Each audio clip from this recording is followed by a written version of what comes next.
A customer buys 3 things in one order. You want that order in a spreadsheet. Reasonable.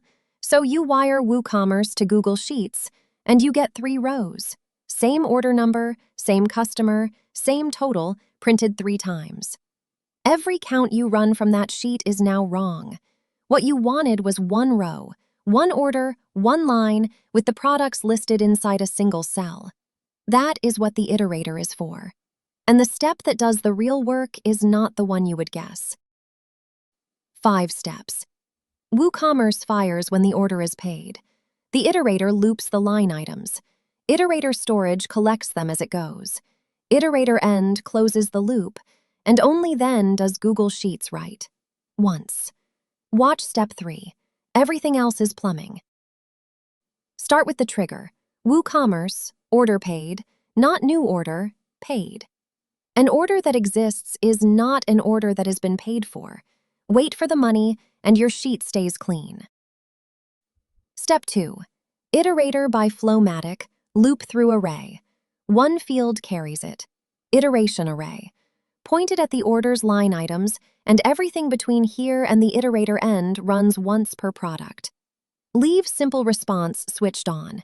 It flattens each item, so name, quantity, and total are sitting right there in the picker. And processing method, direct. 1 pass, straight through.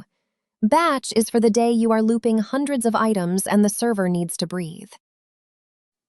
Step 3. This is the one. Iterator Storage, store as string. Every pass through the loop, whatever sits in this box gets added onto the end of what is already there.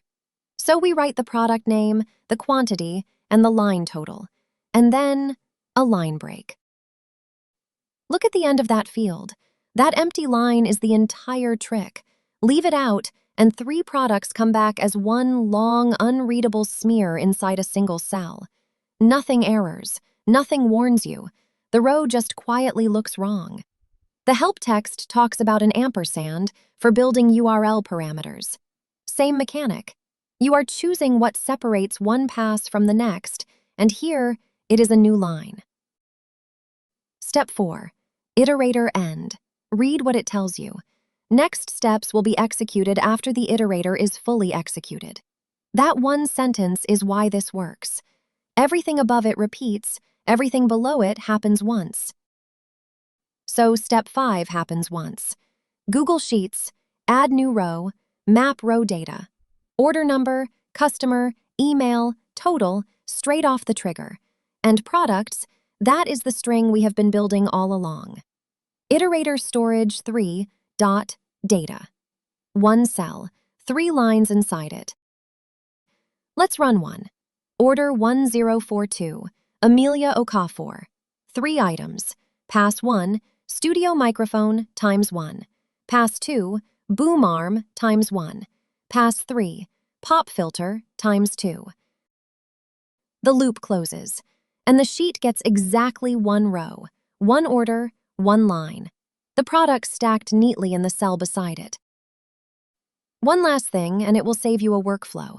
If product names are genuinely all you need, WooCommerce hands you those already. There is a line item's names field waiting in the picker. No loop required. But the moment you want the quantity next to the name, or the price, or anything shaped the way you want it shaped, there is no field for that. You build it.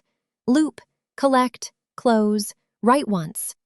Anything that arrives as a list, order items, form entries, rows from an API, comes out the other side as one clean record.